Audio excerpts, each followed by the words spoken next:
CBSE school Thimmasandra Chintamani. ನಮ್ಮ ಶಾಲೆಯಲ್ಲಿ 2024-25ನೇ ಸಾಲಿನ pre school LKG UKG grade 1 to grade 10 CBSE ಪಠ್ಯಕ್ರಮದ ದಾಖಲಾತಿಗಳು ಪ್ರಾರಂಭವಾಗಿವೆ.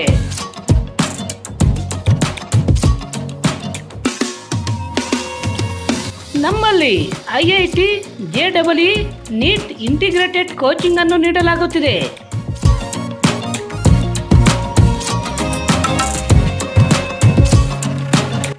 ನಮ್ಮಲ್ಲಿ ಯೋಗ, ಕರಾಟೆ, ಡ್ಯಾನ್ಸ್ ಮುಂತಾದ ಕೋ-ಕರಿಕ್ಯುಲರ್, ಎಕ್ಸ್ಟ್ರಾ ಕರಿಕ್ಯುಲರ್ ಆಕ್ಟಿವಿಟೀಸ್ ತರಬೇತಿಯನ್ನು ನೀಡಲಾಗುತ್ತಿದೆ.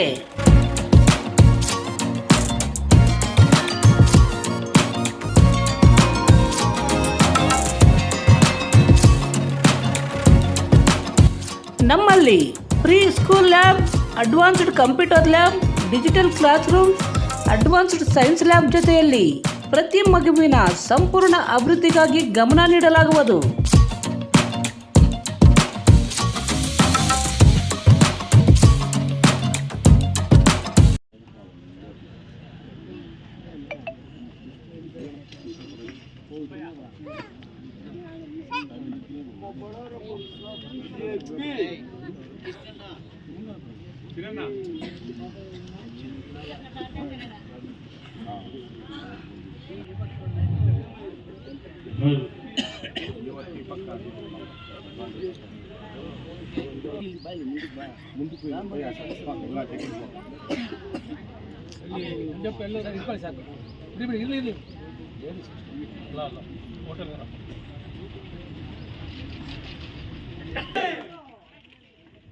ಈ ದಿನ ಏನು ನಾವು ಮೊದಲಿಗೆ ಶ್ರೀರಾಮನವಮಿ ಶುಭಾಶಯಗಳು ಎಲ್ಲ ನಮ್ಮ ಮುರುಗುಲ ಗ್ರಾಮ ಪಂಚಾಯತಿ ಎಲ್ಲ ಬಂಧುಗಳು, ಅಕ್ಕ ತಂಗಿಯರಿಗೆ ಮೊದಲನೇದಾಗಿ ಶ್ರೀರಾಮನವಮಿ ಶುಭಾಶಯಗಳು ತಿಳಿಸುತ್ತಾ, ಗ್ರಾಮ ಪಂಚಾಯತಿ ಕೋಲಾರ ಲೋಕಸಭಾ ಕ್ಷೇತ್ರಕ್ಕೆ ಮತ ಕೇಳಲು ಬಂದಿರತಕ್ಕಂತ ನಮ್ಮ ಜನಪ್ರಿಯ ಮಾಜಿ ಶಾಸಕರು ಹಾಗೂ ಉಪ ಸಭಾಪತಿಗಳಾದ JK ಕೃಷ್ಣಣ್ಣನವರೇ ಹಾಗೂ ನಮ್ಮ ನಾಯಕರು ಹಾಗೂ BJP ಮುಖಂಡರಾದ GN ವೇಣುಗೋಪಾಲನವರೇ ಹಾಗೂ ಎಲ್ಲ ಕೊಡಬೇಕು ಡೆಲ್ಲಿಗೆ ಅಂದ್ರೆ ನಮ್ಮ ಮುಂದಿನ ಭವಿಷ್ಯಕ್ಕಾಗಿ, ನಮ್ಮ ಮಕ್ಕಳು ಮೊಮ್ಮಕ್ಕಳಿಗಾಗಿ ಅಂತ ನೀವು ಮನಸ್ಸಲ್ಲಿ ತಿಳ್ಕೊಬೇಕು.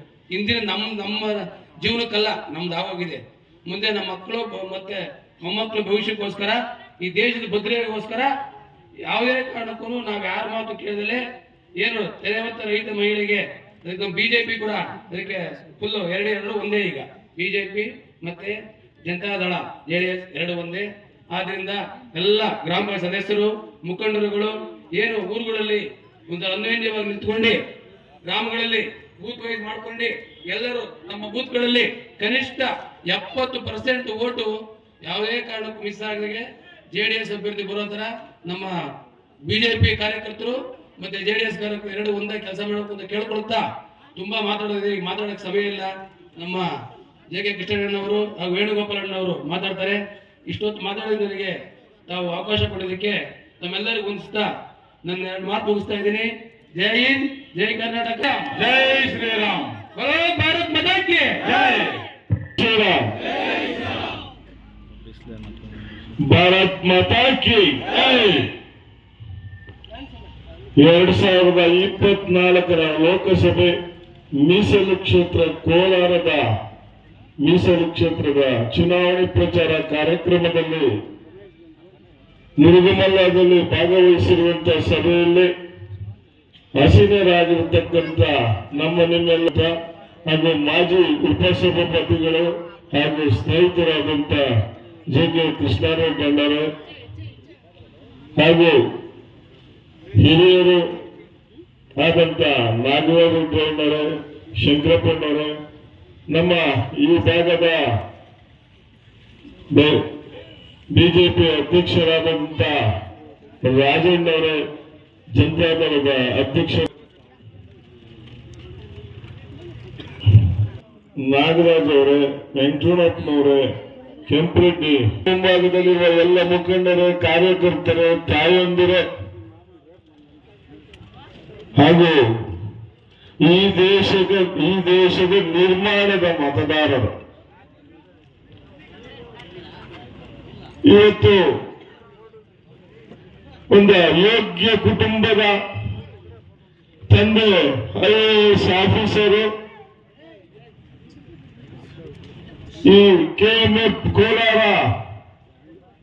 ಚಿಕ್ಕಬಳ್ಳಾಪುರ ಕೋಲಾರ ಒಂದೇ ಇದ್ದಾಗ ಕೋಲಾರದಲ್ಲಿ KMF ಡೈರಿ ಸ್ಥಾಪನೆ ಮಾಡಿದಂಥವರು, ಮೈಸೂರು ಮಿನರಲ್ ಮತ್ತು ಮೈಸೂರು ಲ್ಯಾಂಬ್ಸ್ ಅಲ್ಲಿ ಸಾವಿರಾರು ಜನಕ್ಕೆ ಉದ್ಯೋಗ ಕಲ್ಪಿಸಿಕೊಟ್ಟವರು ನಮ್ಮ ಮುನಿಶಾಮಣ್ಣವರು.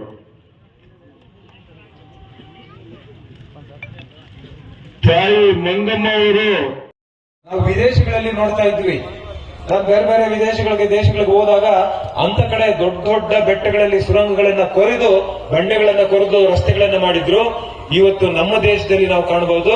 ಜಮ್ಮು ಕಾಶ್ಮೀರ ನರೇಂದ್ರ ಮೋದಿ ಅವರು ಕೋವಿಡ್ ನಲ್ಲಿ ಸಂಕಷ್ಟದಲ್ಲಿದ್ದಾಗ ಭಾರತ ದೇಶದ 12 ಕೋಟಿ ಜನರಿಗೆ ಪ್ರತಿಯೊಂದು ರೈತ ಕುಟುಂಬಕ್ಕೆ 6,000 ರೂಪಾಯಿಗಳನ್ನ ಕೊಡ್ತಾ ಇದ್ರು.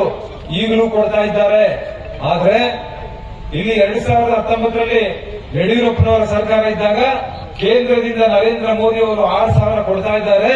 ಆದ್ರೆ ನಾನು ಅದಕ್ಕೆ 4,000 ಕೊಡಬೇಕು ಅಂತ ಹೇಳಿ 4,000 ಸೇರಿಸಿ ರೈತರಿಗೆ 10,000 ರೂಪಾಯಿ ಕೊಡ್ತಾ ಇದ್ರು.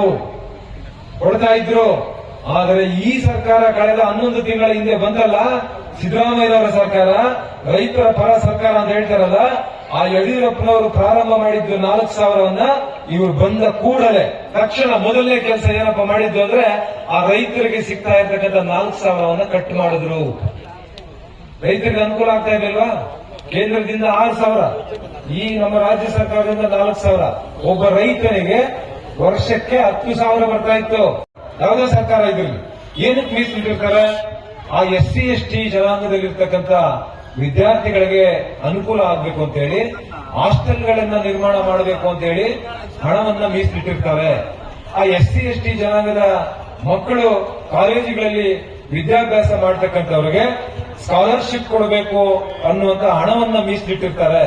ಇವತ್ತು SC ST ಜನಾಂಗದಲ್ಲಿರ್ತಕ್ಕಂಥ ರೈತರಿಗೆ ಕೊಳವೆ ಬಾವಿಗಳನ್ನ ಕೊರೆಸಬೇಕು, ಗಂಗಾ ಕಲ್ಯಾಣಿ ಯೋಜನೆ ಅಡಿಯಲ್ಲಿ ಕೊಳವೆ ಬಾವಿಗಳನ್ನ ಕೊರೆಸಬೇಕು ಅಂತ ಹೇಳಿ ಮೀಸಲಿಟ್ಟಿರ್ತಾರೆ.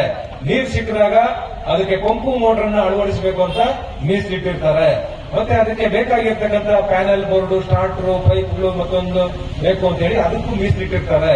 ಮತ್ತೆ ಇದರಲ್ಲಿ SC ST ಜನಾಂಗದಲ್ಲಿ ಲೋನ್ಗಳನ್ನ ಕೊಡುವಂತದಕ್ಕೆ ಆ ಜನಾಂಗದಲ್ಲಿ ಇರ್ತಕ್ಕಂಥ ಬಡವರ್ಗದ ಜನರಿಗೆ ಲೋನ್, ಮೈಕ್ರೋ ವೇವ್ಸ್ ಲೋನ್ಗಳನ್ನ ಕೊಡಬೇಕು ಅಂತ ಹೇಳಿ ಇವತ್ತು ಅದಕ್ಕೆ ಮೀಸಲಿಟ್ಟಿರ್ತಾರೆ.